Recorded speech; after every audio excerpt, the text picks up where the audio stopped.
How about now? Yeah, I can hear you. All right, we're ready to go when you are. Great. Good evening, everyone. Welcome to the Salem Area Mass Transit District's December 2022 meeting. We'll go ahead and call this meeting to order and note the attendance that we have a full complement of board members with 3 of us attending virtually. Next, I will ask Director Navarro to lead us in the Pledge of Allegiance.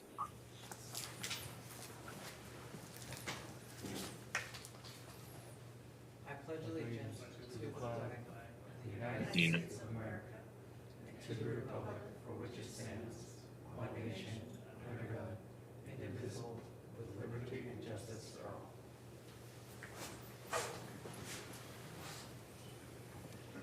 Thank you, Director Navarro.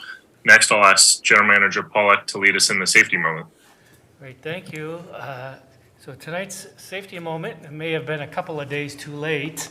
It's 8 ways to stay healthy during the flu season, and it seems we have a few sick board members, so they're still good tips anyways, so let me share them with you. Number 1, get a flu shot if you haven't already, and while you're there, if you haven't received your booster shot, get your booster, your COVID booster. If you have a fever or flu symptoms, don't go to work or school. Stay home for at least 24 hours after your fever is gone, unless you need medical care. Cover your mouth and nose with a tissue, not your hands when coughing or sneezing. Wash your hands frequently with soap and water. Avoid touching eyes, nose, and mouth. Clean and disinfect frequently touched surfaces at home, work, and school. And practice healthy habits by getting plenty of sleep, being physically active, manage stress, and drink plenty of fluids, and eat nutritious food. That concludes my safety message, so no one will be sick over the holiday season. Thank you. Thank you, General Manager Pollack.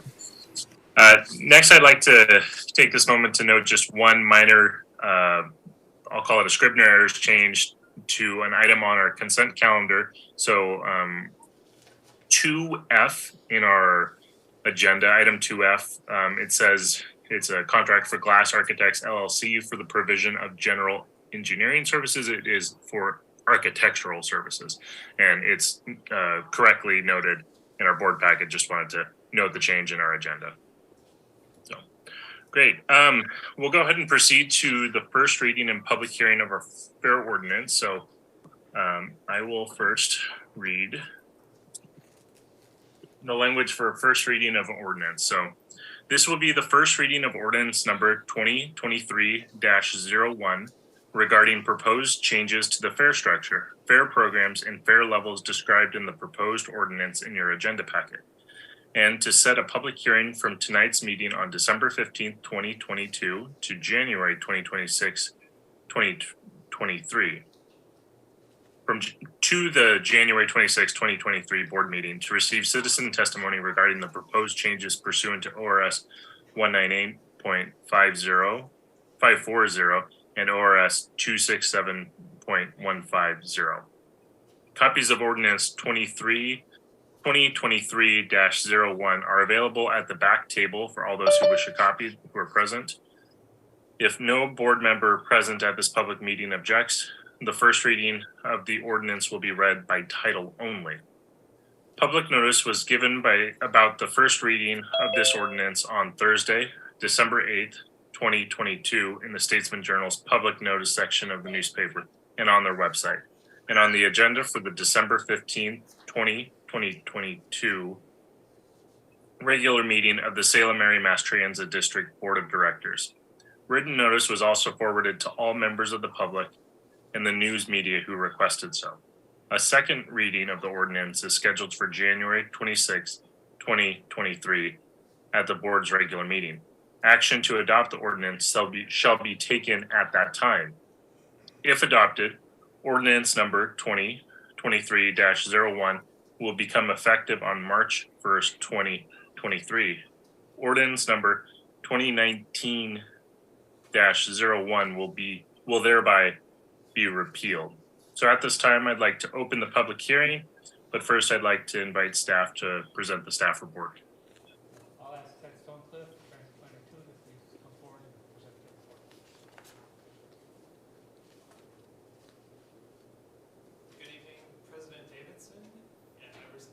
her mic's not on. Good evening, President Davidson and members of the board.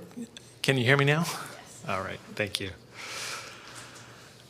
Tonight, staff bring a new fare ordinance to you for consideration for a few purposes. First, to extend the Youth Zero fare program into the future. Two, to ready our fare structure for a new electronic fare payment system called UMO. 3, to unify fares between Cherriots Local, Cherriots Regional, and Route 1X services. And 4, to establish a new universal month pass for the Cherriots Lift customers.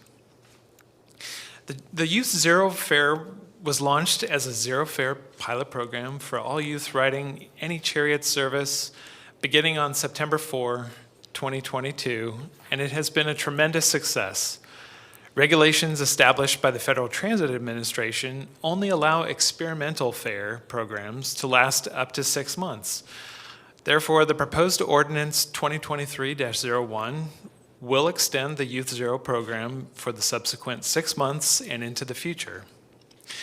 Next, district staff heard about the public's desire for an electronic fare payment system in our rider survey conducted on board Cherriots buses in the fall of 2021, as well as during the public outreach for the long-range transit plan in the summer of 2022.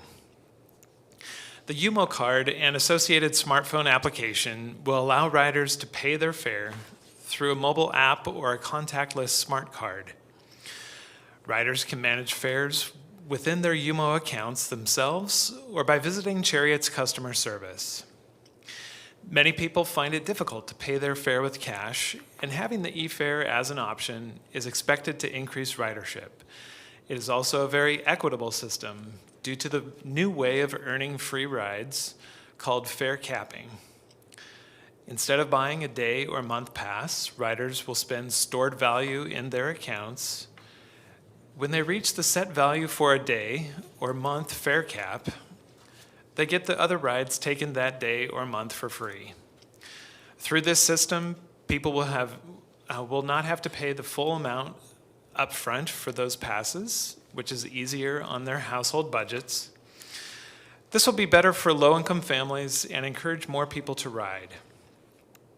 For unbanked or underbanked individuals, they can use cash to load stored value on a UMO card at a local retailer or Cherriots customer service, rather than using a credit card or check. Then scan the card when boarding the bus. The next major change of this proposal is the unification of Cherriots Local, Cherriots Regional, and Route 1X fares. There are many reasons for lowering the Regional and Route 1X fares to the level of Cherriots Local fares. First, the public will benefit from a single Cherriots system. It's easier to understand and navigate from the rider's perspective.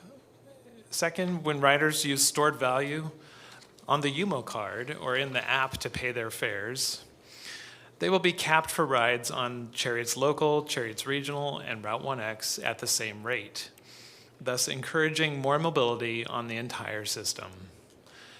This will help increase ridership and make each system more equitable and inclusive. At the adult fare rate, it would cost $7.75 today for day passes on both Cherriots Regional and Cherriots Local. But with fare unification, a day pass will only cost $3.25. The last fare product introduced with this fare change is a new $90 universal month pass for Lyft customers using the UMO system.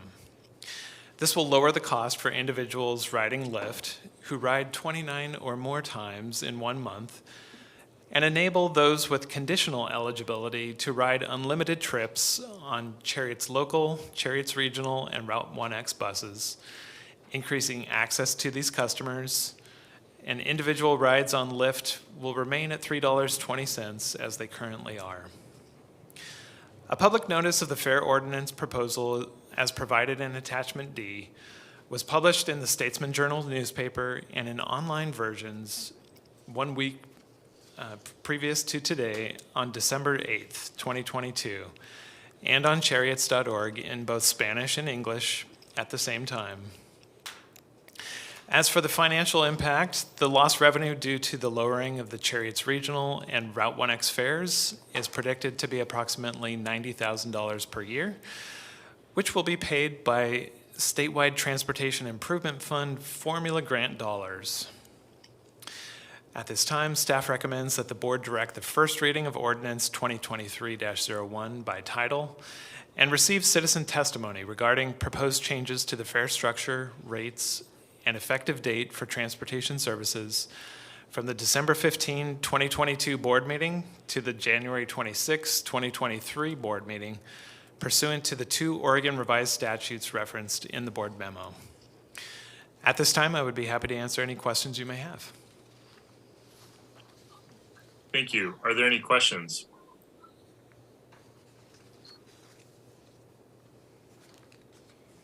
Director Carney. Thank you, President Davidson. First of all, Ted, really so happy to be receiving this staff report. You know, when I looked at the rider survey for the long range transit plan, I just kept thinking about fares and fares and fares and what can we do about fares? And maybe I should have seen this coming, but I'm really happy to see it sort of written out in front of me in such a pleasing way. I'm really excited about it. So a couple of questions. One thing you mentioned was, sorry, my dog is having a little anxiety attack behind me. The statewide transportation improvement funds or plan, is that House Bill 2017, just for my own lineup? Yes, that is correct, Director Carney.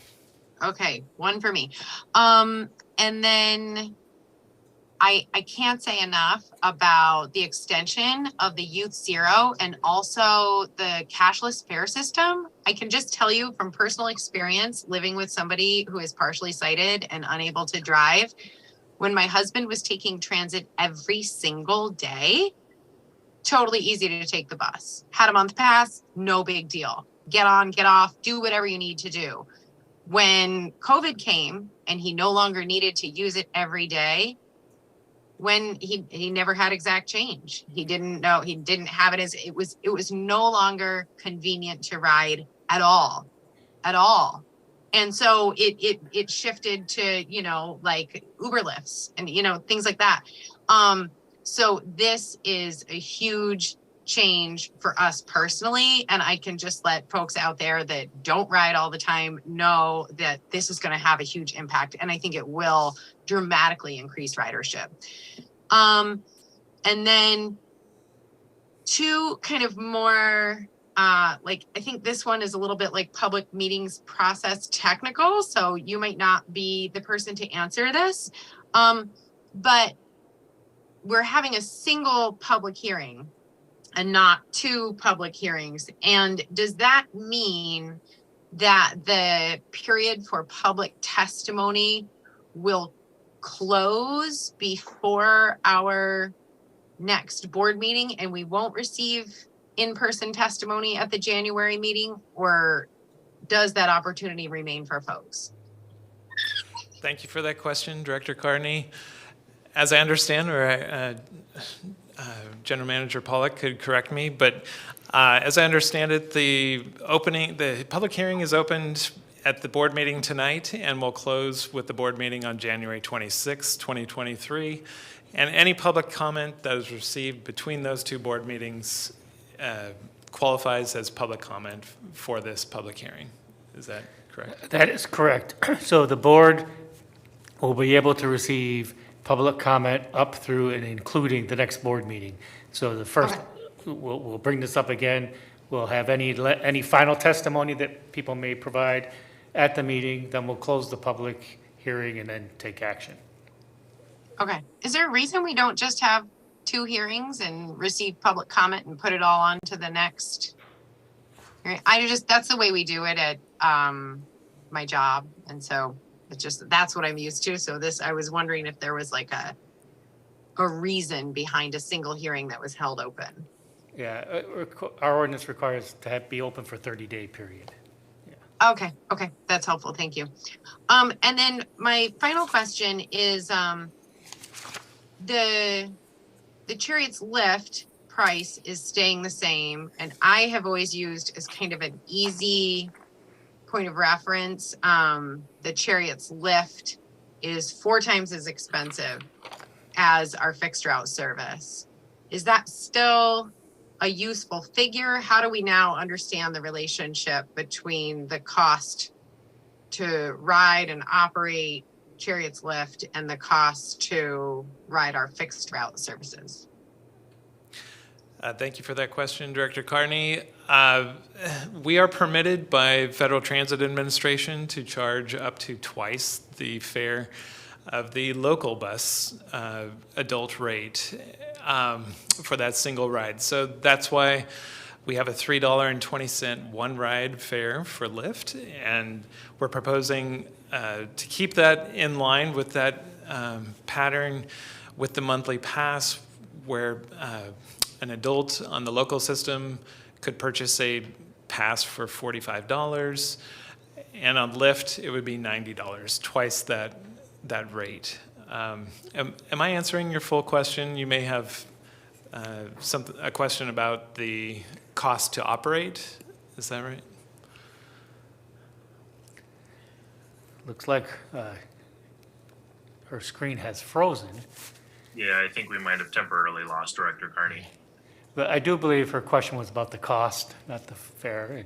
And that rule of it's pretty close for, on average, it's about four times the cost of a Cherriots ride. It might be a little bit higher now, but to get an idea of order of magnitude, that's a good number to use. Okay. Director Hinojosa-Pressey? Thank you, President Davidson. So I just want to maybe clarify a little bit, because there is the option for folks to manage their fares like within the app. And whenever you said unbanked or underbanked folks, I was also thinking about some of like the other money apps that exist, like Cash App and Venmo and Zelle and stuff like that. So will this app connect to like the mobile pay services like Google Pay and Apple Pay, so that way people can manage their money through the app that way as well? Thank you for that question, Director Hinojosa-Pressey. When we launch the system, those will not be available. However, that is something that the vendor is working on and is actually has launched in other cities. But it'll take a little bit of time for us to get to that point where somebody would be able to use Google Pay or just a credit card when they board the bus. So we're hopeful that will happen soon, but not with the launch. Yeah. So if I could, I'll ask Steve Dickey to give a little bit more detail on that. Sure. Yes, Director Hinojosa-Pressey, we also have been very aware of the need to be able to accommodate those that are unbanked and are using primarily a cash basis of paying. Right from the get-go, though, we are being set up with a network where people will be able to reload a card, a UMO card, at a 7-Eleven or a Walgreens, Dollar General stores. And that is a system where, and of course at our customer service location, we are also working on some of our other retail locations as far as that availability.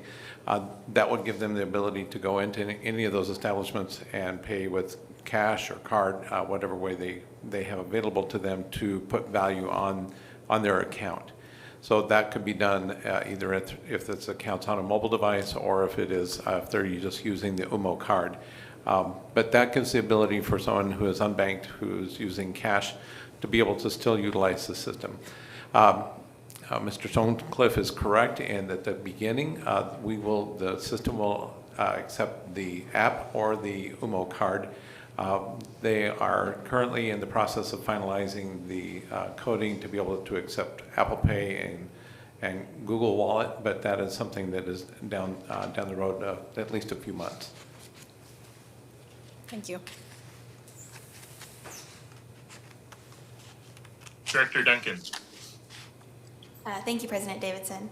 So I have kind of two full questions. The first one is, will UMO be ready to go when the new fares go into place? Like, will that be at the same time, or will there be a gap?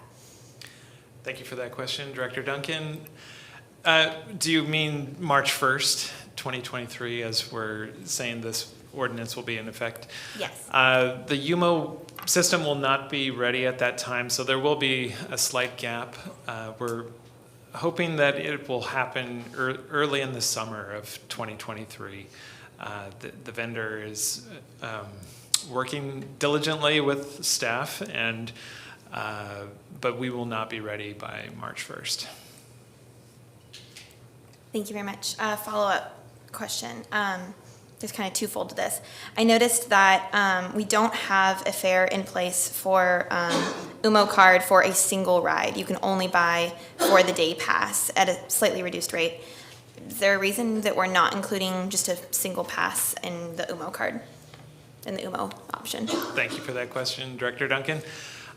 So it's a little confusing, but when you have stored value on the UMO card, say you have $10 on your account, and you board the bus, you would automatically be deducted that one-way fare. So even though the table does not indicate that, it does indicate the one-way fare. The one ride cash, it would be the same as the UMO card. So sorry for that confusion. No, thank you. I'm glad we found it. And if we could get it updated for, I don't know if that causes problems, but it'd be great to get that in there just. We could clarify that, yes. That'd be great. Yes. And then the next piece is, I just want to ask this question, which is our current fare is $160, and I've been lucky enough to have a card for a while, so I haven't paid attention to paying for a single ride by cash, but has that been a barrier to people with that extra dime trying to, get cash together? Because, I mean, it's going from getting like $1 and a couple quarters to actually having to have that extra piece. So are we having a lot of people either overpaying or coming up just short? I'm just curious about that slight logistical barrier. Thank you for that question, Director Duncan. I don't have data in front of me that would say what proportion are boarding who are underpaying or overpaying. But whenever you have an amount that is off of that 25-cent mark, yes, you most likely have some people who are paying $1.75 or $1.50. So I don't view it as a barrier. I think it's we've had that fare since 2015, and it's been working just fine. So keeping it the same is what we're proposing at this time. Thank you. I appreciate those clarifications. And to kind of piggyback on what Director Carney said, as far as, having experiences and being excited to have the paperless option, is a large reason I joined the board is because I got stranded once because I didn't have the right change to get on the bus, and I had no way to get change. So I ended up walking like 2 miles through Salem, and I'd been taking the bus in Portland for like 2 years or something. I had my cell phone and I had my credit card, but I had no way to bridge the gap between the two. So I am incredibly excited to move forward with this. Thank you for the clarification and just that one update. And I look forward to keeping up on when UMA will be able to be implemented, because that'll be really great. So thank you for those. Thank you. Any other questions? President Davidson. Please. Thank you. Thank you, Ted, for coming and presenting this to us. Sorry, I'm going to have to show myself because I'm feeling well and probably not looking that great, so I apologize. But did the staff, with the coming of the fareless options, consider looking at transfers? I understand we have the fare captain, which I think is great, but is there an opportunity to do transfers as well in staff? Yeah. Thank you for that question, Director Holstrom. Transfers have not been a part of our system for as long as I've been here, over 9 years. So, of course, it could be an option if we chose to do that, but it really complicates the system. With the fare capping option, people board the bus twice and they receive a day pass. It's that simple, and it really receives quite a large benefit. They can ride unlimited amount of time after those 2 rides. So we don't feel that there's a need for the transfer at this time. Thank you for that. I'll push back gently and just say, if people are lucky enough to have their origin and destination on one bus line, then they only have to pay $1.60 if they need to transfer, which is how our system is designed. Is sometimes you need to use 2 routes that they have to pay more. It doesn't seem right to me, but I understand why we haven't had it in the past, or why the board took it away a number of years ago, because it was hard to make that work. But now that we have, I think, electronic means to do that, I think the staff should take another look at that. Next question is about the 1X route, and that's a route that's jointly operated with SMART. Obviously, I assume that we've coordinated with them, and they're going to be making the same change to their fares as well, and that the fare systems will somehow be installed on those buses as well, so that our folks are able to use the day passes and monthly passes, and the fare capping will all work. Is that correct? Thank you for that question, Director Holmstrom. Yes, you are correct. Smart Wilsonville will be working with them to have a unified fare structure. Of course, all of their buses are free except for the 1X, and so they would just like us to eliminate fares altogether. But since we're not doing that, we will work with them to have readers on their buses.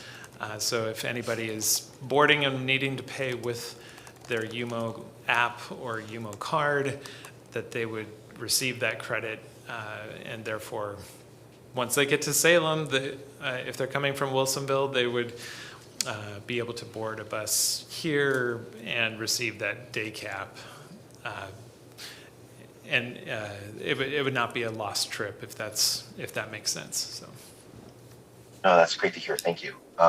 Last piece is just, I'm going to step on a soapbox for a second. I'm going to kind of follow up on Director Duncan's point about the $1.60 fare point, which I think is, we're literally nickel and diming our passengers. I really don't like it. I was in a spot where, before we had that employer pass, where I was paying cash every day, and it was annoying. I paid $1.75 more than once just to get on the bus. And I think, to the extent, we're looking in the future, let's think about, it'd be great to have a bigger discussion about this before we come up to a fair ordinance, maybe, with the board, and be able to work out some of these things. Great. Thank you. But just in general, the changes that we're making with the fair electronic fare system, I think is great. And I appreciate all the work. Thank you. Other questions? Director Duncan. I'd like to follow up actually on the ride being hourly versus the single ride also. Going back to the same story I referenced, the reason I got stranded actually is I got on the wrong bus. And I got on the bus and I paid my fare, realized really quickly it was the wrong bus, got off, and looked at the ticket I had, and it was good for 1 ride. In Portland, your ticket is good for 2 hours. So that was a culture shock moment of having moved from one place to another and getting to know the new system. But as a brand new rider, I now had just spent all of the change I had in my pocket. I could not get on another bus without breaking the rules, and that's where that came up. So I also will gently push back and say I do think, especially for new riders and for those that are cash reliant, I would love to look at an hour window or a multi-hour window option. In addition to being able to have a little bit of uniformity, there's not a lot we can do to be uniform with TriMet for many reasons. But to minimize those culture shock pieces, to make it a little bit easier for people to make those mistakes, like that was a mistake that I was lucky to have somebody that could come pick me up. But I definitely also would like to gently push back and encourage maybe an hourly window option for that. Thank you. Thank you for that. Other question? Director Navarro. Thank you, President Davidson. So the question that I have is there potential for folks to utilize cards that they haven't personally purchased? So for example, if I buy a $90 Lyft card and misplace it, could whoever found it be able to utilize the pass, or would the original purchaser be able to redeem a replacement? Thank you for that question, Director Navarro. In the case of the Universal Lift Pass, I believe that will also be part of a user's UMO account.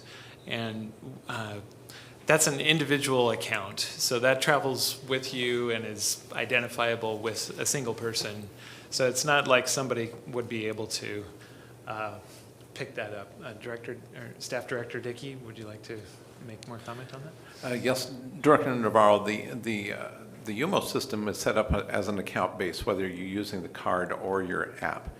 And as long as your account is registered, which is something we strongly encourage people to do, you would be able to contact our customer service. They would be able to pull your account up and then deactivate that card and replace it and transfer your account balance to a new account. So you would be able to, number one, it would disable someone else from being able to just go out and use your card, especially if it was a stored value card, and just use all your stored value and then you lose all that value. But the other piece is also making sure that the person who paid for that trip is the one who gets the benefit from that trip. So that is definitely an advantage to this type of a system over our current system. Perfect, thank you. You want to make sure that if you have the card, though, it needs to be registered. If you buy a card and you don't register it, it's just like cash. Yes. Awesome, thanks. And we'll really promote that when we sell it. Okay.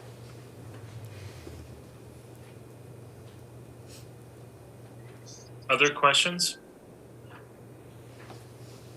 Okay, if there's no other questions, would someone like to make the motion?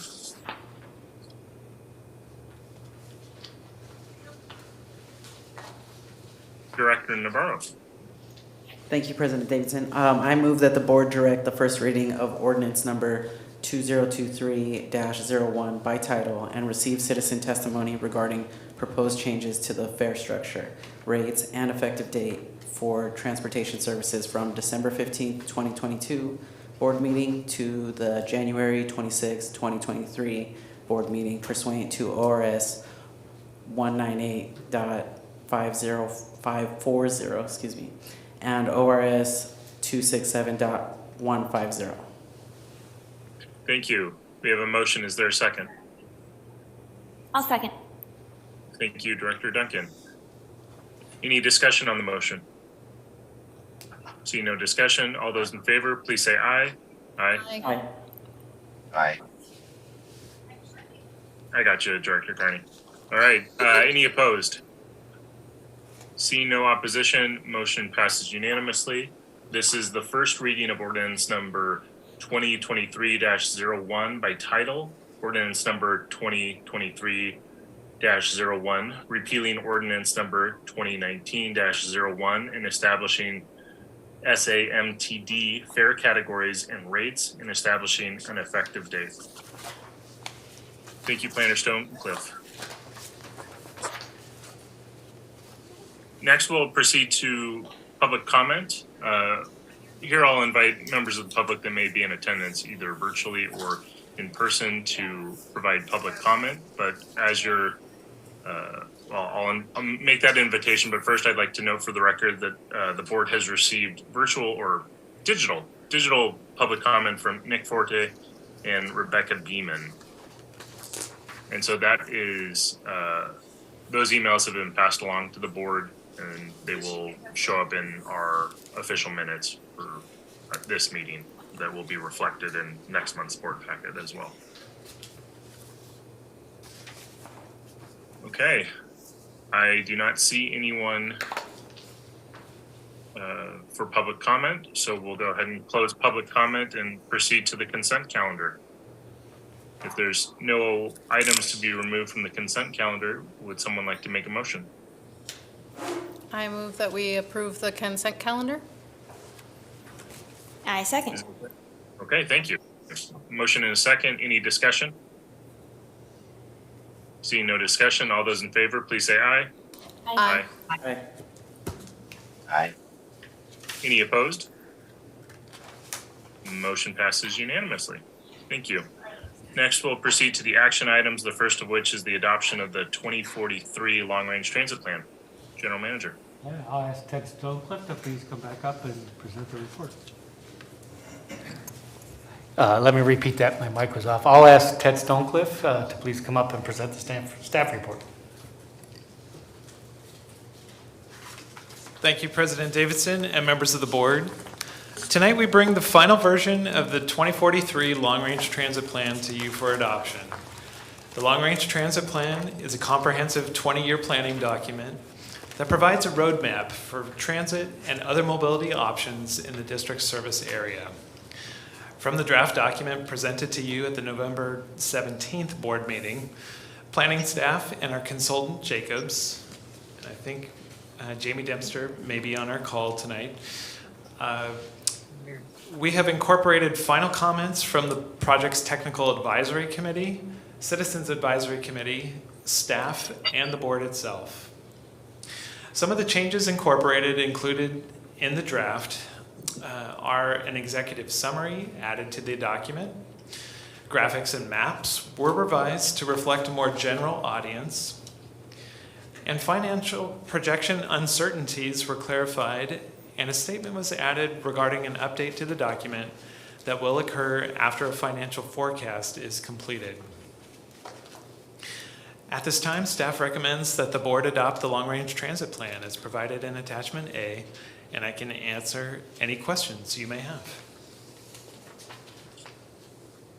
Any questions for Planner Stonecliffe?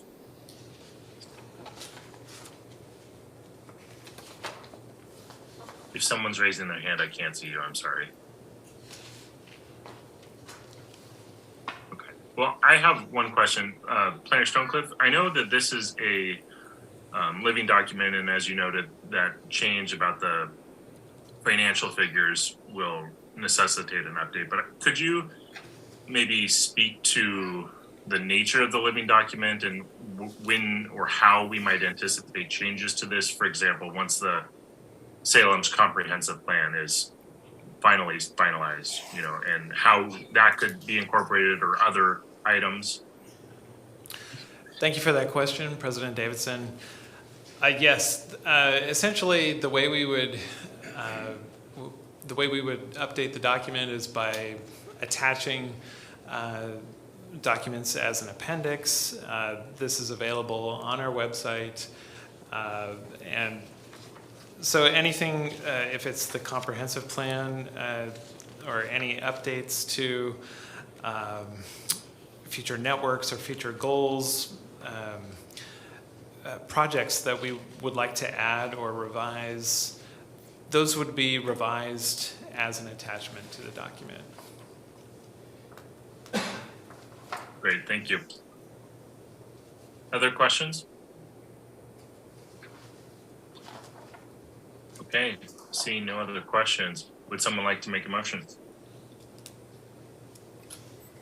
I move that the board adopt the long-range transit plan as provided in attachment A. I'll Is there second. a second? Okay, we have a second and a motion. All those in favor, please say aye. No, is there any discussion on the motion? I'm sorry. Director Carney. I just want to say how excited I am and thank staff and our consultant team for all of their hard work on this. I think it's a great accomplishment and a great guidance document. And I'm excited to see it put into action. Thank you. Thank you. Yeah, this was a lot of work, so thank you for doing that all. Any other discussion? Okay, all those in favor, please say aye. Aye. Aye. Aye. Any opposed? Okay, motion passes unanimously. Thank you, Planner Stonecliffe. Next, we have the contract award for legislative advocacy services.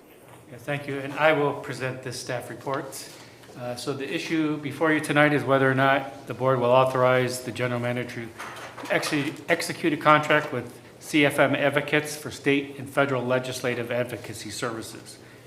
Our current contract for advocacy services expires on December 31st, and we are, as a district, desirous of continuing to engage with the firm to assist the district in providing coordinated state and federal legislative representation. On October 3rd, we issued RFP number 22-031 for legislative advocacy services. The proposal was entered into the Oregon Buys Procurement Network, where a total of 78 interested parties were notified through the automated notification process of the solicitation. The district received 2 proposals that were both deemed to be qualified and responsive. A source evaluation committee reviewed both proposals and scored CFM Advocates as the apparent winner. The proposed agreement for legislative advocacy services is for 7 years, a 5-year base term, and 2 additional 1-year options at the discretion of the district. You can see in the board packet the financial impact to the district is, so we typically budget for legislative advocacy services each year as part of the general fund's general manager's division budget. And you can see in the chart in your staff report the proposed annual fee for advocacy services. So the Source Evaluation Committee is recommending that the board authorize the general manager to execute a 7-year contract, which includes 5 base years and 2 option years, with CFM Advocates for legislative advocacy services for a not-to-exceed amount of $1,149,960. Be happy to answer any questions. Any questions?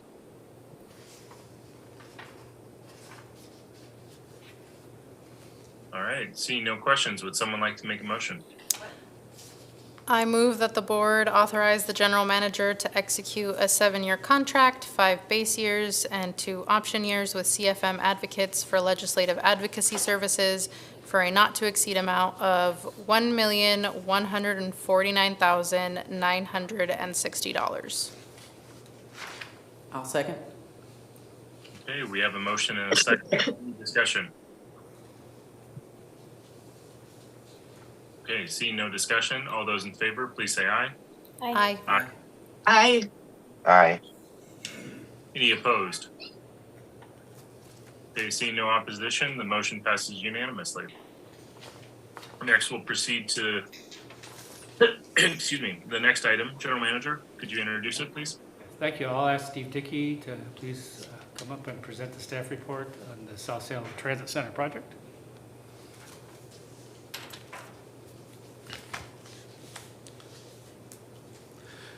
Good evening, President Davidson, members of the board. Tonight, we are bringing a request to authorize the general manager to execute a contract with Pivot Architecture for the provision of environmental review, property acquisition assistance, design and engineering, and construction management services for the South Salem Transit Center project for an amount of not to exceed of $1,700,000. The district completed a site selection process earlier this year. As you well know, we brought a report in June to the board to present to the board 3 options for the site for the South Salem Transit Center. And then in July, the board made the decision to select one particular site to pursue the next steps in what would be involved in developing a transit center on a selected site. The next steps are to complete an environmental review, as that is required by the Federal Transit Administration for any project that is going to be considered for construction with federal funds.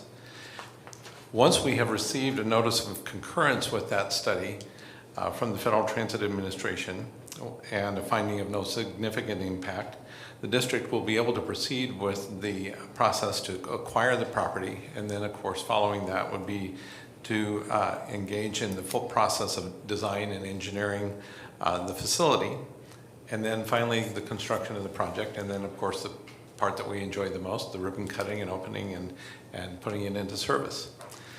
For these activities to be completed, a firm had to be brought under contract to provide these services, including support during construction. Due to the need to not proceed, or the need to not exceed beyond the environmental, or proceed beyond the environmental review process or phase of the project until concurrence, the project will proceed with a notice to proceed through the first phase, which is the environmental review phase. That is followed with option 1 and an option 2 when prerequisite phases have been completed. No work on further future phases will be allowed until authorization has been granted by the district. On June 23rd of this year, we issued a request for proposals, and that request closed on August 1st. We received 2 proposals, one from Parametrics Engineering, Planning, and Environmental Services, and one from Pivot Architecture. The proposals were reviewed by procurement staff for responsiveness, and the Source Evaluation Committee reviewed the proposals, conducted interviews with both firms, and then scored the proposals based on the information in the proposals, responses to clarifying questions, and the interviews. These proposals were evaluated based on qualifications as required under the Brooks Act for architectural and engineering solicitations. Both firms were found to be highly qualified, but the Source Evaluation Committee scored the Pivot Architecture proposal and responses higher, and have determined that Pivot Architecture is the apparent winner of the contract. Upon the completion of that part of the process, the cost proposal was then evaluated to ensure that it was within a competitive range, and it was determined by our procurement staff to be within the competitive range of what had been determined prior to issuing the request for proposals. So the initial phase takes us from pre-design planning, schematic design, and environmental review determination. So the very first phases of design, enough to know what it is that we're planning to build so that the environmental review takes that into consideration. Option 1, which is the next phase, would be the property acquisition, design, development, and construction documents so that we can have those available to go out to bid for construction. And then option 3 will be the permit application, bidding, construction, administration, and then post construction. So typically a construction project will have a 1-year warranty, and the firm will be responsible for inspecting the site prior to the expiration of that 1-year period to ensure any issues that have arisen during that 1-year period are addressed by the contractor. The financial impact of this project, the funding for this contract is included in the capital projects budget of the district's FY23 budget, and subsequent years will be approved as part of the annual district budget process as funds are available. Table 1 shows the funding that is currently available for the project, and staff recommends that the board authorize the general manager to execute a contract with Pivot Architecture for the provision of environmental review, property acquisition, assistance, design and engineering, construction management services for a not to exceed amount of $1,700,000. And I would be happy to respond to any questions. Any questions? Director Carney. Thank you, President Davidson. Excuse me. So I just have a huge blind spot and place of ignorance when it comes to the environmental review. When I think about the Kaiser Transit Center, and I think about all of the creative ways that it was made a sustainable facility, right? It has a lot of stormwater capture. I think it's got like a ground source heat pump or something. It's got solar panels on all of the bus shelters. I could go on and on. But I don't know that I would say there's no significant impact. I mean, I'm also like, well, I mean, it's a lot of big buses and it's a lot of impervious surface. I mean, I guess we balanced it out in that case. What does it take to get a finding of no significant impact in an environmental review? Thank you for the question, Director Carney. The environmental review really actually addresses a specific set of criteria under the National Environmental Protection Act. These are really more related to the impact of the construction of the site itself, not so much the operation. There are some elements of that are taken into consideration, such as noise, traffic volumes, and such. But a lot of it has to do with the soils, a geologic survey of the site, so that if there are any significant historic archaeological site items that are found in that location. Are there any wetlands on the site? Are there any endangered species on the site? Are there any impacts that are going to be a problem because of the soil types before you start constructing? So making sure that the ground you're building on is actually sustainable or suitable for constructing a facility of the nature that we're looking at. It also looks at your plan for being able to manage during the construction process. So during construction, there's typically excavation. How do you control stormwater runoff during that excavation site without creating undue sedimentation into adjacent storm drain systems, and so forth. It also looks at how do we treat such things as stormwater on-site treatment. So it's a very complete list that is required to be evaluated. Fortunately, because of the magnitude of this project and the location and that it is an undeveloped site, we are able to do what is considered a relatively simple, although relatively simple is still somewhat complicated, classified environmental review called a documented categorical exception. And a DCE still has to go through that process and document each of those areas, but it is much less involved than an environmental assessment, which is a formal step beyond that. And of course, any major project like a river crossing gets involved with an environmental impact statement, which can actually take years to complete. So it's a requirement for any construction project that is done with federal money.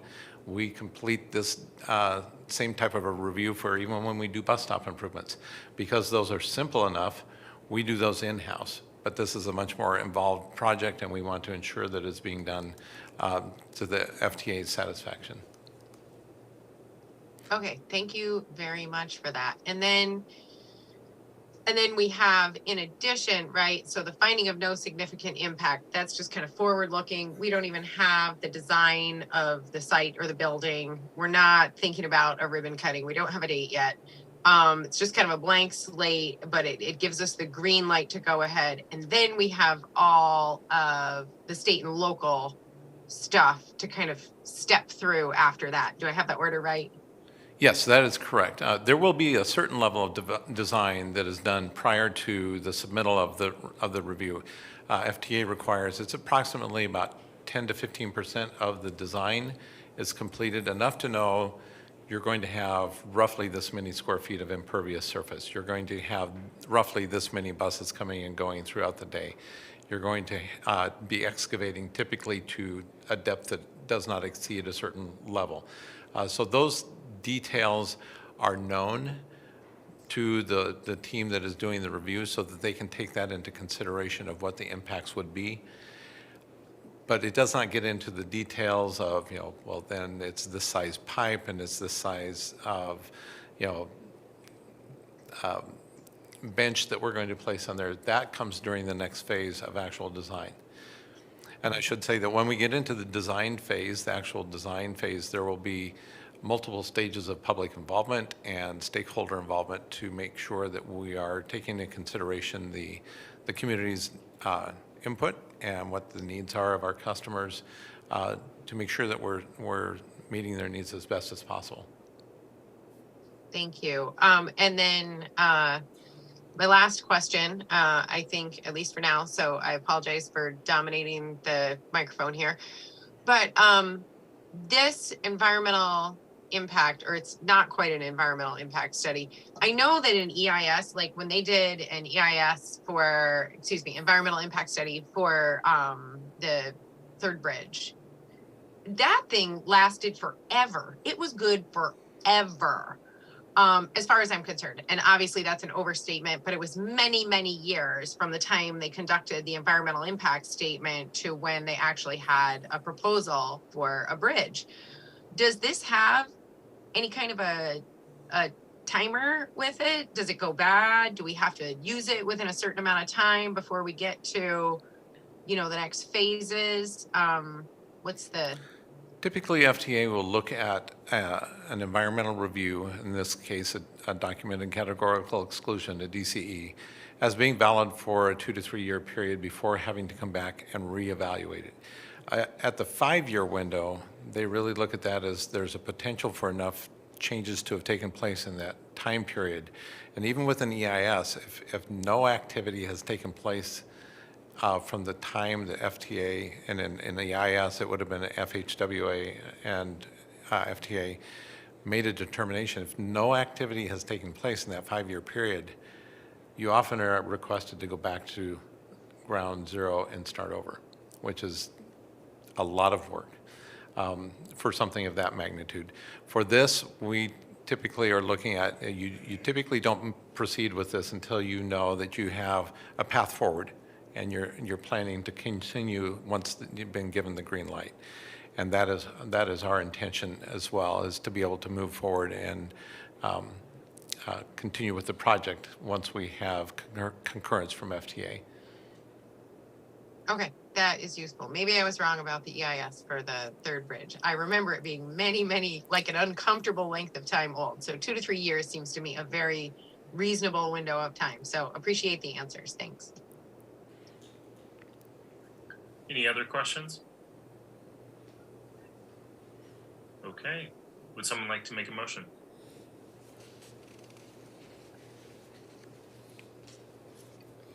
I move that the board authorize the general manager to execute a contract with Pivot Architecture for the provision of environmental review, property acquisition assistance, design and engineering, and construction management services for a not to exceed amount of $1,700,000. I'll second. Thank you. We have a motion and a second. Any discussion? See no discussion. All those in favor, please say aye. Aye. Aye. Aye. Any opposed? Motion passes unanimously. Thank you, Staff Director Dickey. Our next item is the approval of the 2024-25 Public Transportation Service Providers and Qualified Entities Statewide Transportation Improvement Fund applications.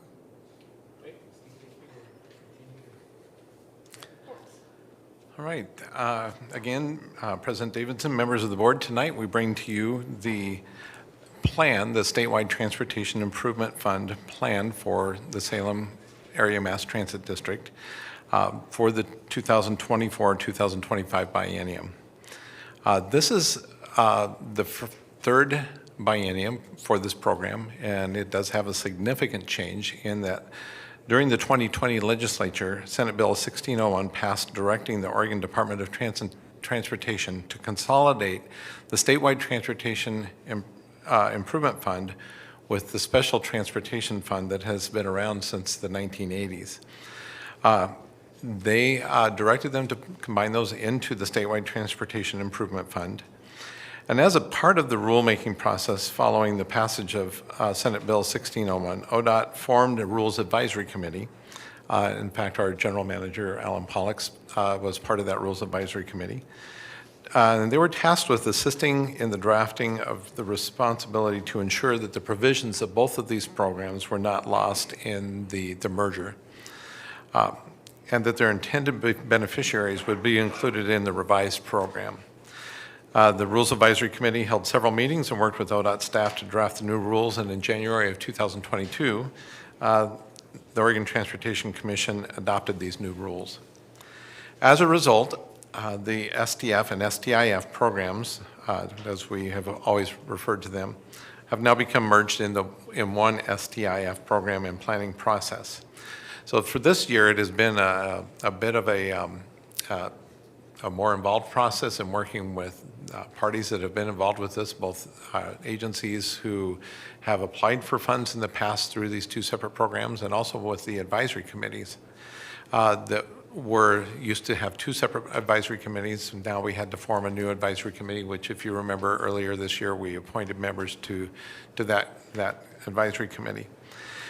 This process also, though, required that this new plan had elements in it that had to be clearly called out that were associated with a population-based funding stream, which is what was formerly dedicated to the Special Transportation Fund program, which in its inception was designed to benefit seniors and persons with disabilities, and the statewide Transportation Improvement Fund, which is a payroll-based program. These programs then were presented to agencies as funding options in Marion and Polk County. The STIF plans, as we call them, so ODOT calls them a plan in this case. We would look at that often as an application because it serves the same purpose. But the plan also then provides the guidance for these agencies to spend the funds on the activities they have described, and it becomes their guide throughout the next 2 years to report quarterly on how they are doing and how those projects that are included in those plans are progressing. There were we received 4 plans from public transportation service providers with a total of 12 projects requesting funding through this program. A summary of these public transit service providers' requests for funding are shown in attachment A, and I'm not going to go over those in detail because there's quite a number of them. Attached showing, you will see in that table, though, there are some tasks that are showing $0 amounts in the 24-25 biennium request column. These are actually funded with leftover STIF dollars from the previous biennium or dollars that they deferred to a later biennium. And the program allowed for you to either defer or to place dollars into reserves. And then, of course, as we saw, as well as other agencies, there was a significant drop in service demand during the COVID pandemic. And a lot of the plans, projects that were included in the plans during our current biennium that we're wrapping up did not ever come to full fruition or fruition at all because of that drop. So there were a lot of dollars left on the table that were being carried forward. So there are projects in there that are being funded through those dollars that are rolling into this next biennium. The Statewide Transportation Improvement Fund Advisory Committee met on November 15th to review and make a recommendation to fund a list of projects in Marion and Polk counties. Due to STIF revenues being higher than the state economic forecast, ODOT Public Transit Division staff requested that the public transit service providers request the funding at a 20% higher level than what was projected in the September 2022 economic forecast. The total request in the attachment A includes the additional 20% as requested by ODOT Public Transit Division. Using these funds for these projects will grow and improve public transportation services in Marion and Polk counties and enhance the ability to serve the needs of the community. The purpose of the STIF program is to enhance transit service throughout the state and provide a stable source of revenue to continue with these improvements for many years to come. There's no financial impact on the current budget. If these projects are approved for funding, the approved amount will be included in an appropriate budget year for the projects for the district and respectively for the public transit service providers in Marion and Polk counties. The Statewide Transportation Improvement Fund Advisory Committee recommends the board approve the 2024 to 2025 biennium statewide Transportation Improvement Fund Formula Fund program projects identified in attachment A for a total amount of $24,522,087. And I would be happy to entertain any questions. Any questions?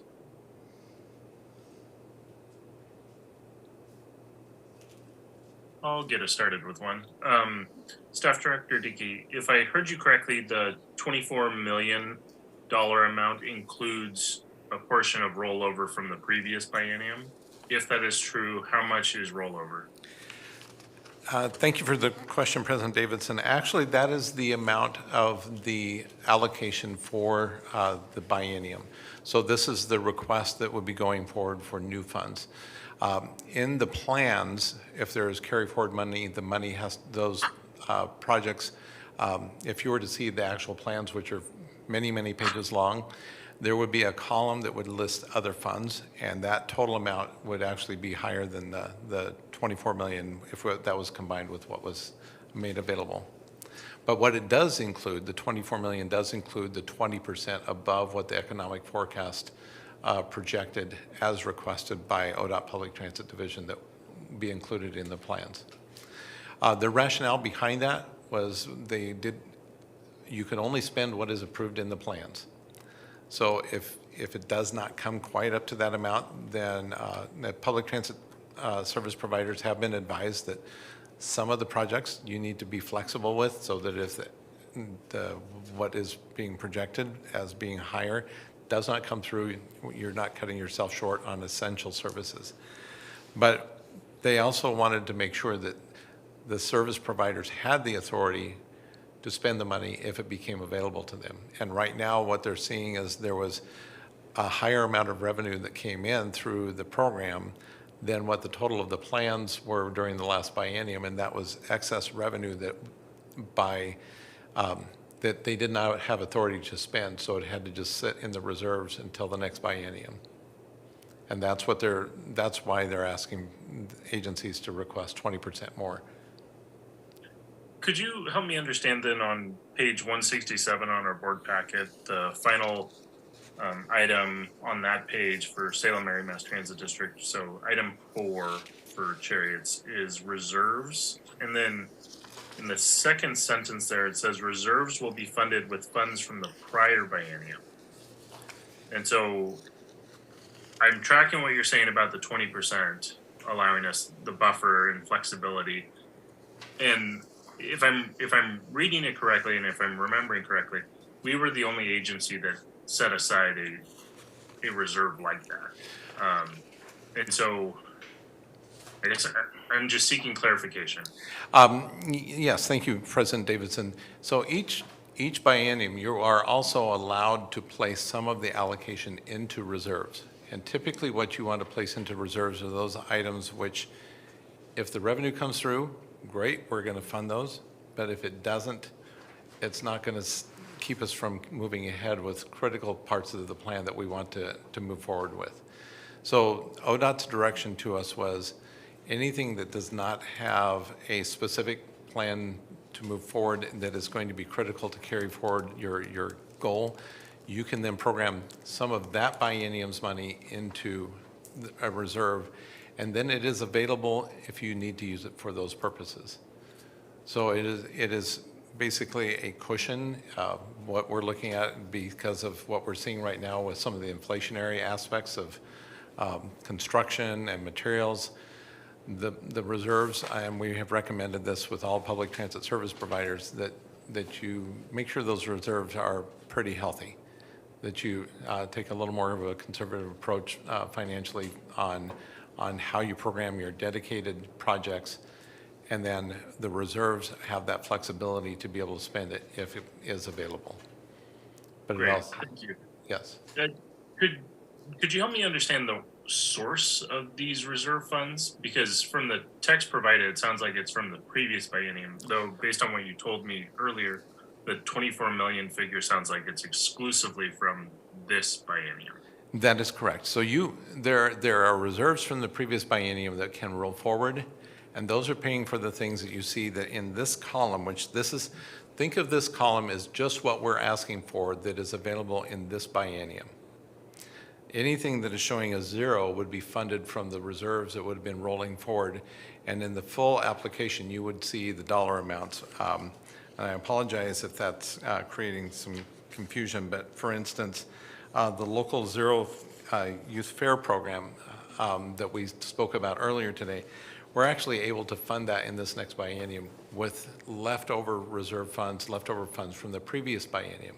However, the reserves that we're showing in item 4 are from the revenues that are projected to be available during the 24-25 biennium. So that's the dollar amount that we are programming from that biennium's revenue into reserves. Got it. Okay. I think I'm tracking now. Yeah. Thank you. It's not an easy, it's not an easy thing to follow because you do have reserves carrying forward and they have to be accounted for differently. And because the authority to apply for the funds is specifically applicable to the revenues that are being made available for 24, 25, that's what we're asking the authority to proceed with that plan. One quick follow-up. Are these reserves then limited to only augmenting the particular requests in this STIF application? They are limited to anything that is identified in the application. So that is one of the things that ODOT was very, very specific about, is make sure that your reserve, the language in your reserve is specific enough to give you direction where it could be spent, but also non-specific enough to give you flexibility that if you need to move it from one to the next. And that's the other piece that the reserve allows you to do, is if one of these other funds, if all of a sudden, I was just going to say, there's one in here that's a capital purchase. If that one were to come up and all of a sudden those vehicles were going to be more than what we had projected, you would be able to flex from the reserves into backfill that amount.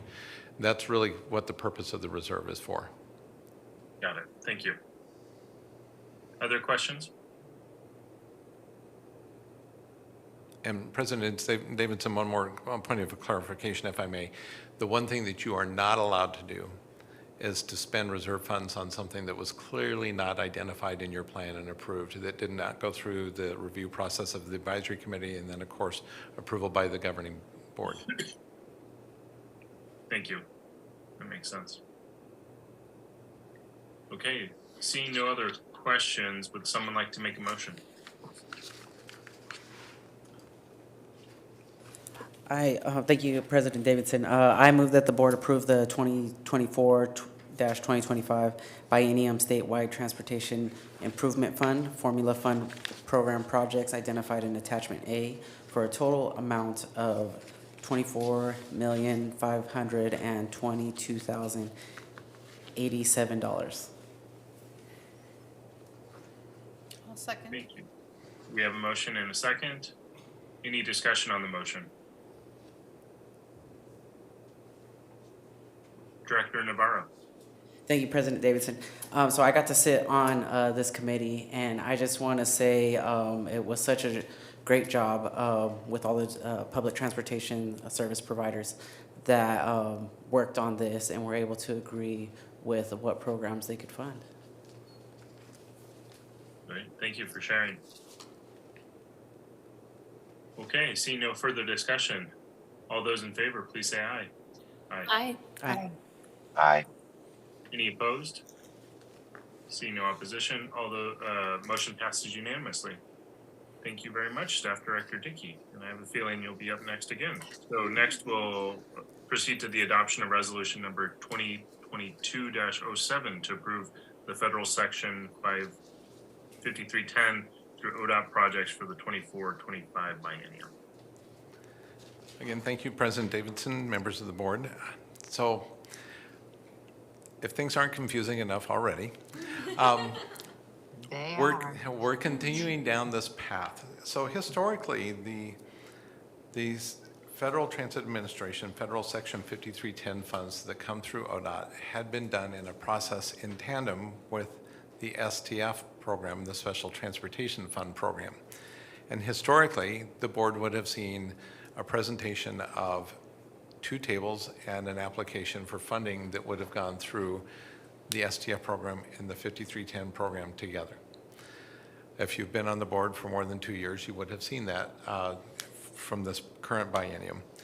In the process of reorganizing how funding programs are being allocated through the state, the STF program, as we saw in the last board action, was been combined with STIF, and that left the Section 5310 standing by itself. This is still a process where ODOT receives funds from Federal Transit Administration through a formula that is a nationwide formula to the states. They then in turn have discretion on how they allocate these funds. We get a different source of funding called 5311, which is small city and rural. And that program, they allocate the funds to agencies throughout the state through a formula. So you don't even usually see that application. It's just done through an administrative process. In this case, they follow more the model of the SDIF program, where we have an allocation of funds for Marion and Polk County to our agency, where our advisory committee then has the responsibility to call for projects from public transit service providers. So this probably sounds very familiar to what we just did. And in fact, the same advisory committee went through a very similar process for these funds. They are just federal funds that are coming from ODOT to us. So this process is to adopt a resolution. So you may also have a question in your mind of why are we doing this through resolution, whereas the previous one was not. One of the requirements when you receive Section 5310 funds, we also receive those directly from FTA through a separate pot of those monies, and actually you will see that in January, so we'll get to that then. But the funds have to also be accompanied by a Federal Transit Administration approved program management plan. That plan over these this next year will be updated to address the shifts and changes that have happened in how these funds are allocated, because there's a lot of references in both that and our coordinated human services and public transportation plan that combine the 5310 and STF together and so forth. So these funds come to us. We go through the process of doing a public notice of the funds that are available. We request agencies to submit projects that could be either a capital project, a contracted operations project, mobility management project, or it could be a planning project. But the key here is that it has to have a clear and distinct benefit for seniors or persons with disabilities. The district is designated by the state as a qualified entity, and because of that, these funds come to us, and we have the responsibility as that agency to allocate these funds. We did a call for projects. We received applications from 3 agencies. That would be Salem Area Mass Transit District, City of Woodburn, and City of Silverton. Those projects are listed in Table 1 with specific dollar amounts and a brief description of what the projects include. Again, at that same meeting on November 15th, the advisory committee also addressed the approval of these applications. The applicants had an opportunity to come and present their projects and answer any questions from the committee members. And the committee in this case consisted of the Statewide Transportation Improvement Fund Advisory Committee, plus 1 member of the Salem-Keizer Area Transportation Study, our metropolitan planning organization that's part of the Council of Governments. One of their staff was also as a part of the advisory committee for this process. Using the Section 5310s for these projects will grow and improve public transportation services in and around Marion and Polk counties and enhance the ability to serve the needs of the community. Again, there's no financial impact during this this current budget. And if these projects are approved for funding, the approved amount will be included in the appropriate budget year for the projects and for the district and respectively for the public transit service providers, in this case in Marion County. There were no Polk County applicants for these funds. So staff recommends that the statewide Transportation Improvement Fund advisory committee actually recommends that the board adopt resolution 2022-07 to approve this federal Section 5310 through ODOT projects for the 2024-2025 biennium. And I'd be happy to answer any questions. Any questions?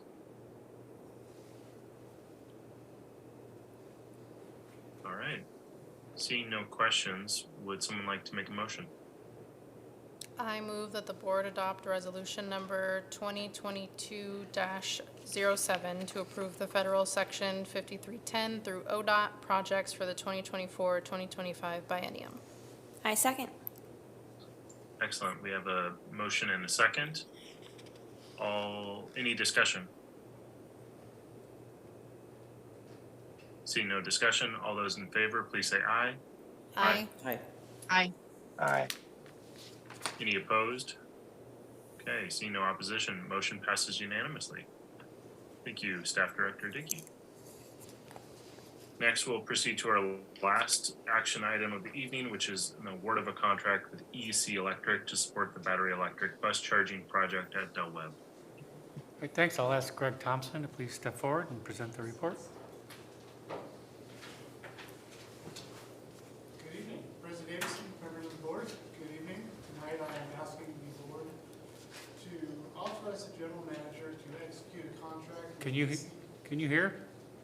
Is it on? Not really. Hit the button. There you go. Little green light. There we go. I'll start all the way over. So good evening. Tonight I'm asking the board to authorize the general manager to execute a construction contract with EC Electric to support the battery electric bus charging project at the Del Webb facility for amount not to exceed $958,508.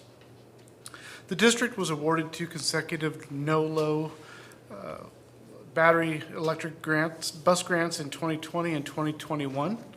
Each of the 2 grants fund battery electric buses, charging equipment, infrastructure, engineering and construction costs, as well as project management. In total, all 10 of the buses will charge overnight via plug-in dispensers located at the Del Webb maintenance facility. In collaboration with our engineering consulting firm, Mott McDonald, our project consultants, CTE, which is Center for Transit and the Environment, our charger manufacturer, ChargePoint, bus manufacturer, Gillig, as well as internal working groups, the most effective way to depot charge was identified and engineered.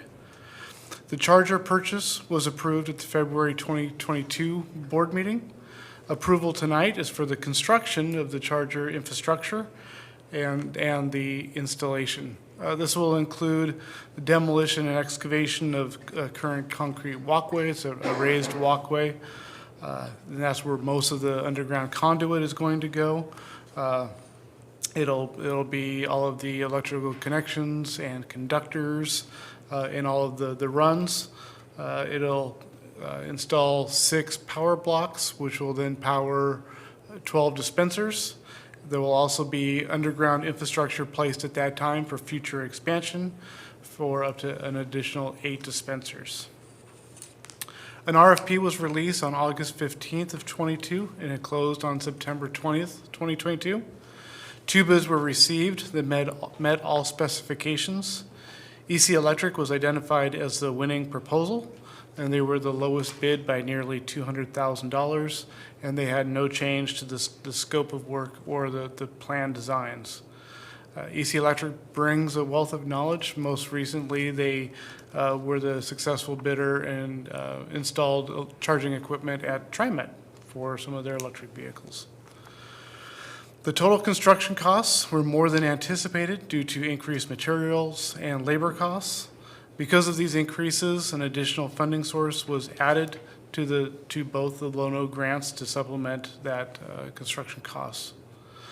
The project is included as part of the capital project section of the district's adopted fiscal year 22-23 budget, and funding for the proposed contract is covered through fiscal year 20 Lono 5339C and fiscal year 21 Lono 5339C grants, each with different match amounts, and they will be listed in Table 1 that's in your packet. Those will include for the 2020 Lono grant, which has a 75-25 match. The grant amount is $100,413. The match amount is $33,471. The total for that grant is $133,884. From the 2021 Lono grant, which has an 85-15 match amount, the grant amount will be $407,365.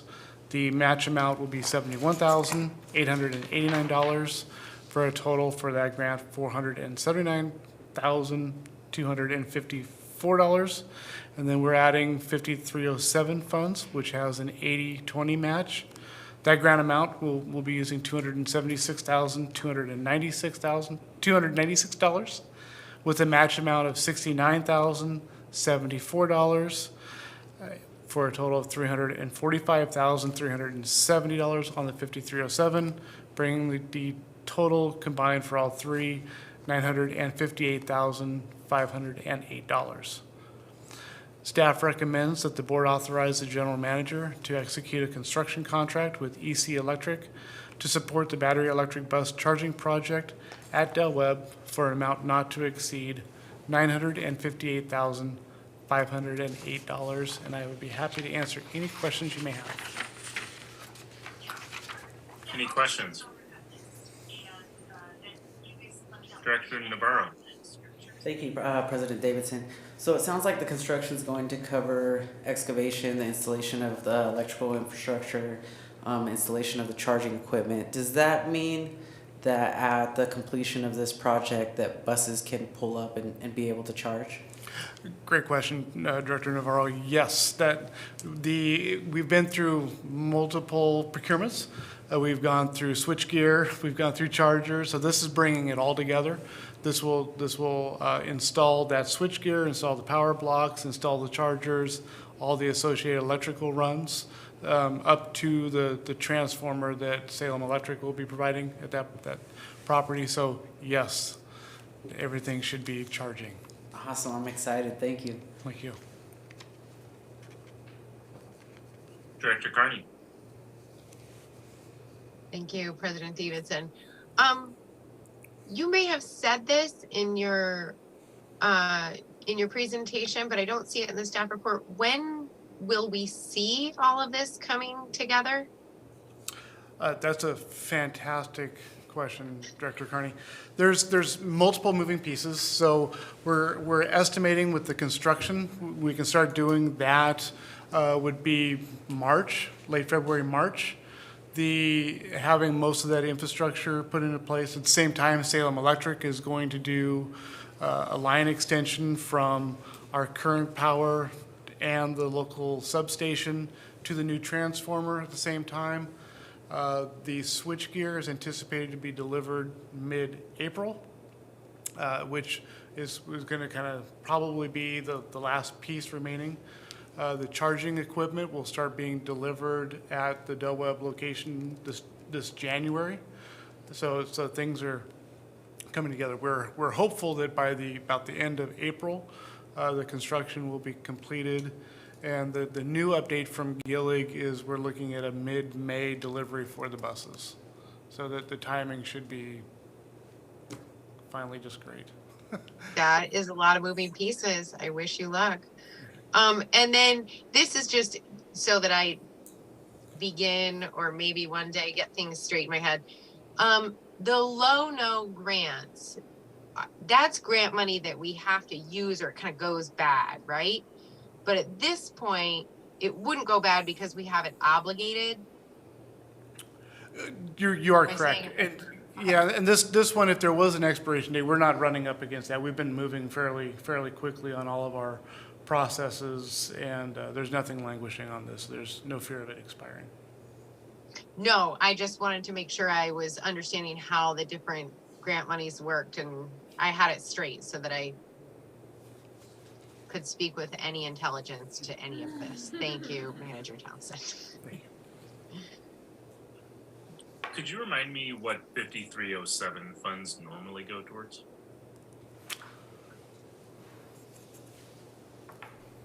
Thank you. Excuse me. I haven't been talking. Thank you, President Davidson.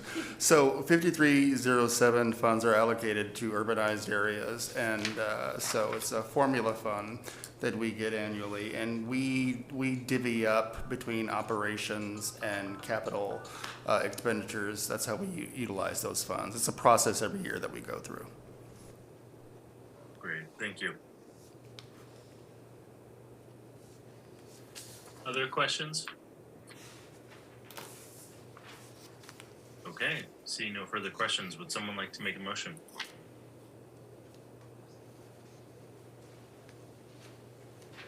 Director Navarro. Thank you, President Davidson. I move that the board authorize the general manager to execute a construction contract with EC Electric to support the battery electric bus charging project at Del Webb for an amount not to exceed $958,508. I'll second. Okay, we have a motion and a second. Any discussion on the motion? I'll just chime in here and say thank you for managing all of these different moving parts.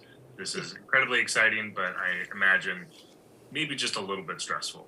So thank you for putting up with the stress. Any other discussion? Okay, all those in favor, please say aye. Aye. Aye. Any opposed? Okay, seeing no opposition, motion passes unanimously. Thank you. Okay, thank you, Manager Thompson. Next, we'll proceed to the General Manager's report. Great, thank you. I do have a few items, and I want to take the first item while Greg Thompson is still here. So as you're all aware, this past weekend was the Kaiser Holiday Parade, and Cherriots had a bus in the parade that received an honorable mention trophy for its decorations. And so I'd like to thank Greg and his crew for making that happen. If you haven't seen it, it really is a remarkable bus. And I'd also like to thank Directors Enos Pressey and Navarro for attending with their families on the bus. I hope you talk a little bit about the experience during your updates. Also, coming up are 2 of the 3 days that Cherriots does not provide service. There'll be no service on Christmas Day or New Year's Day.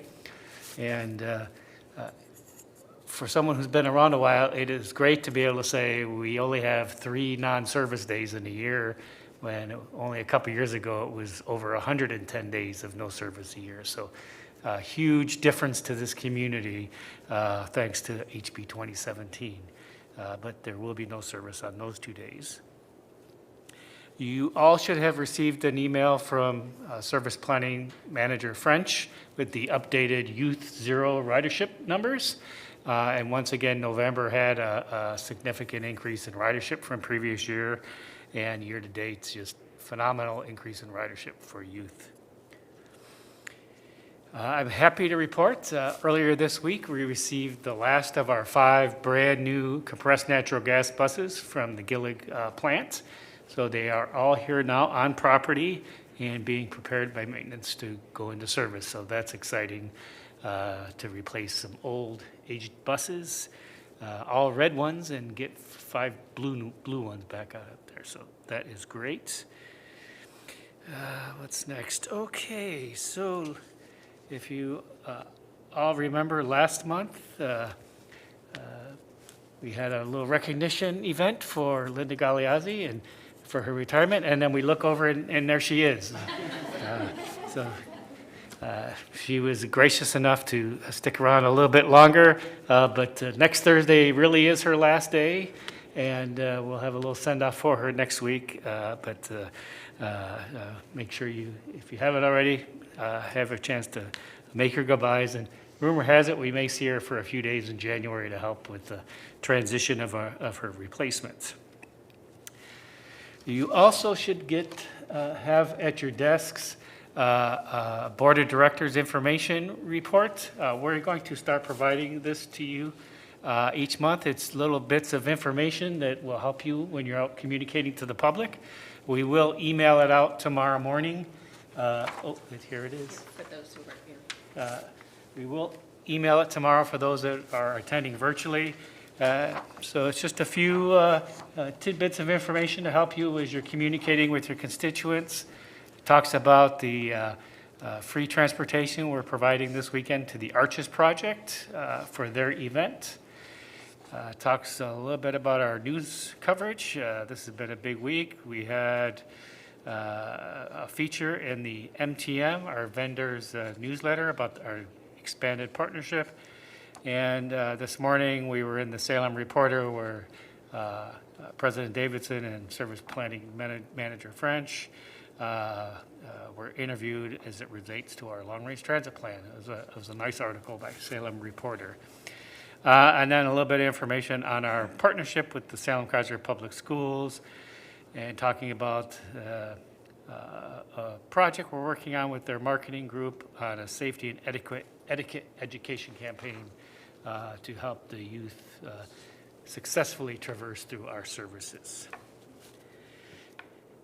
And then the last thing I have is I just want to wish everyone a happy holidays. Make sure you have a safe time and spend time with friends and family to enjoy the holidays. And we will see you all next year, because there's a lot on the agenda, as you're aware, and we need everyone back safe, sound, and ready to go. That concludes my report.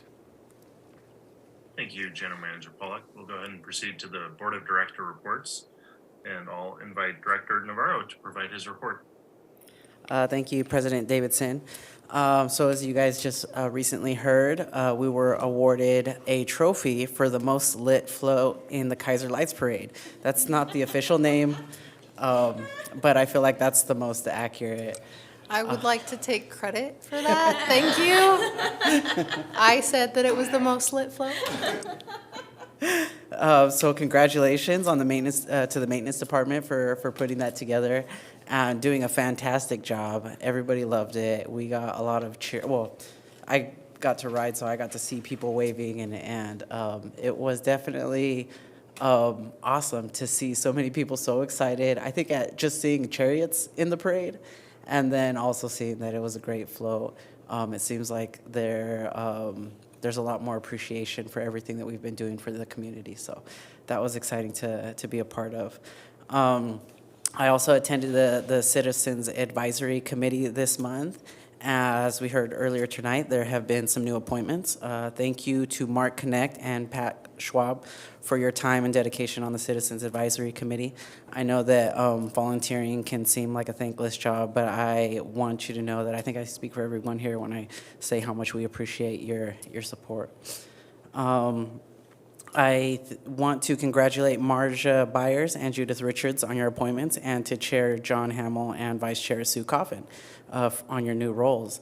I also wanted to highlight something that was brought up during the Citizens Advisory Committee that I thought was really interesting. There was a question proposed about the new electric buses, and if they are quieter, then how are individuals that are blind going to be able to identify these buses pulling up?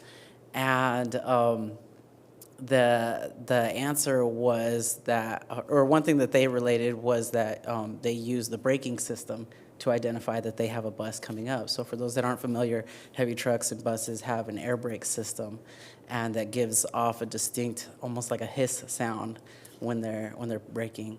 And so when they were, I feel like they were comforted in the response of, these vehicles are going to continue to have that air braking system, and so they can continue to identify when the buses pull up.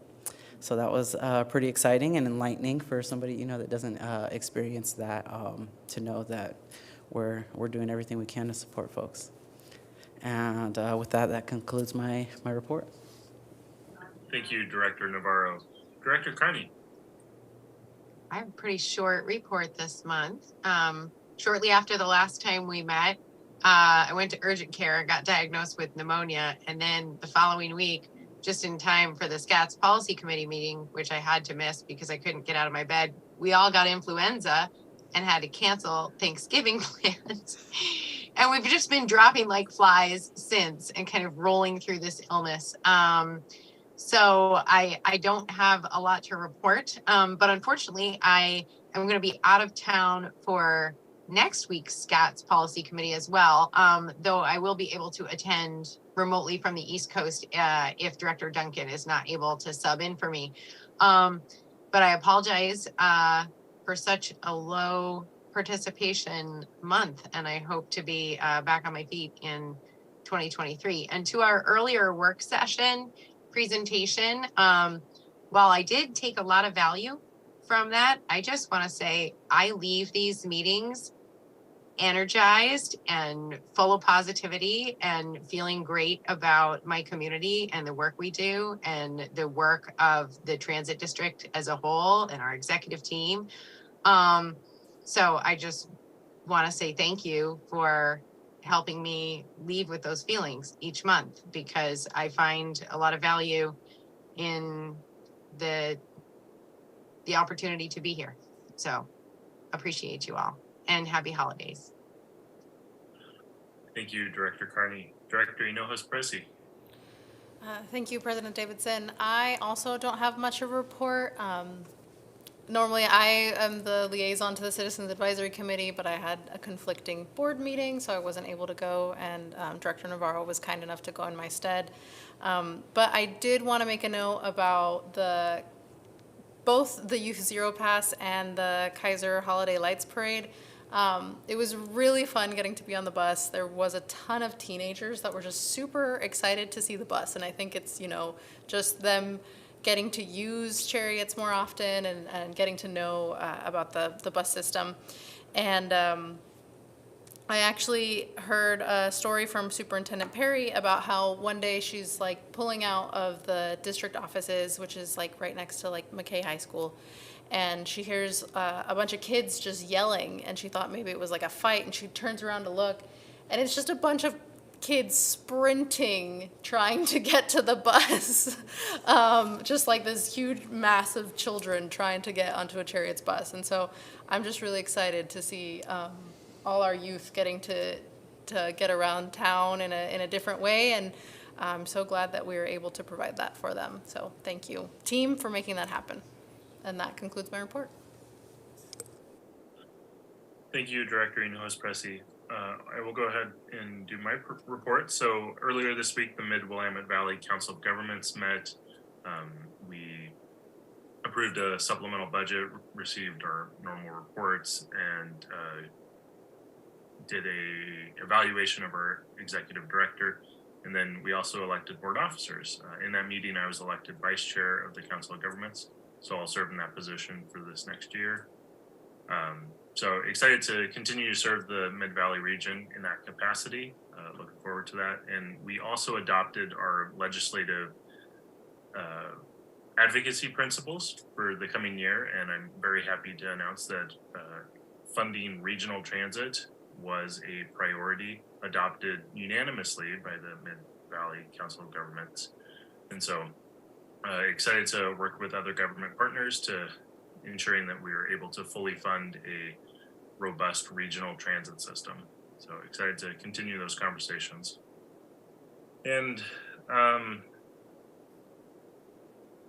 I think that mostly covers it for me, though I do want to maybe just put numbers to the discussion that we've had around the Youth Zero Fare, where we're seeing on year to date almost a 70% increase in youth ridership. So it's phenomenal. It's exciting. And I think it really goes to show how when you remove barriers to accessing transit, wonderful things happen. And so each of those rides are a unique and important story. And so as we've talked about a lot as a board, the ridership numbers are not the focus, it's the value that those rides provide. And for youth, I think we can very quickly come up with multiple examples of what they're using those rides for. And so very excited to see the impact in our community. So that concludes my report. Director Duncan. Thank you, President Davidson. So I did a couple fill-ins this time around. So I went to the SCATS committee, the Salem-Keizer Area Transportation Study. I was in a funny little situation when I was attending this meeting in my car. So my notes are a little sparse. Luckily, most of our items on the agenda were informational. So my favorite was the Salem Area Mass Transit Board district came in data report on the long-range transit plan so that everyone could be up to date on what we're doing there. That was by far the most interesting thing that happened, of course. So highly recommend you look into that. And then the next piece that was probably the most interesting here is we also went over the MTP project evaluation list, which is the Metropolitan Transportation Plan.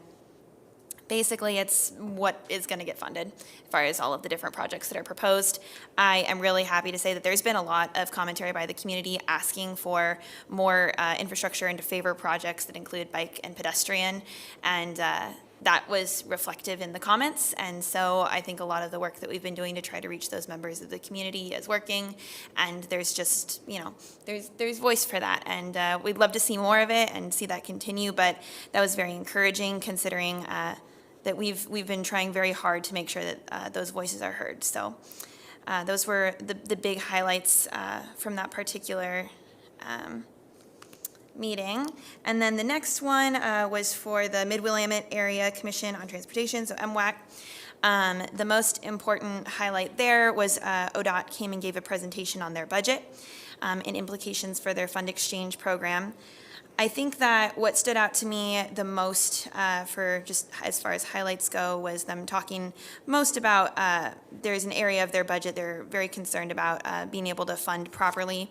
So they're exploring some different avenues to be able to increase funding, particularly for their maintenance and agency operations. I think that a lot of the pieces are things we've already heard about. The tolls in Portland and the increased DMV fees are on the table. But the thing that I was the most interested in was they're talking to decreased funds from the gas tax due to fuel efficiency. As we're moving into having more fuel-efficient cars, they're seeing a decrease in the funds that they're getting from that. So one of the things that they're proposing is to switch to for high-efficiency vehicles to have an additional cost or tax that has to do with miles driven. So basically, they're seeing a $2.6 billion gas tax erosion is what they're calling it. I'm not sure what the time period is that they're saying that that's going to come through on. My notes are not quite that thorough. But my question was, considering that this may come as a de-incentivizer to move to an electric vehicle, how are they going to, compensate for that as they try to move through the legislature, because I'm pretty certain that quite a few members will have questions around that.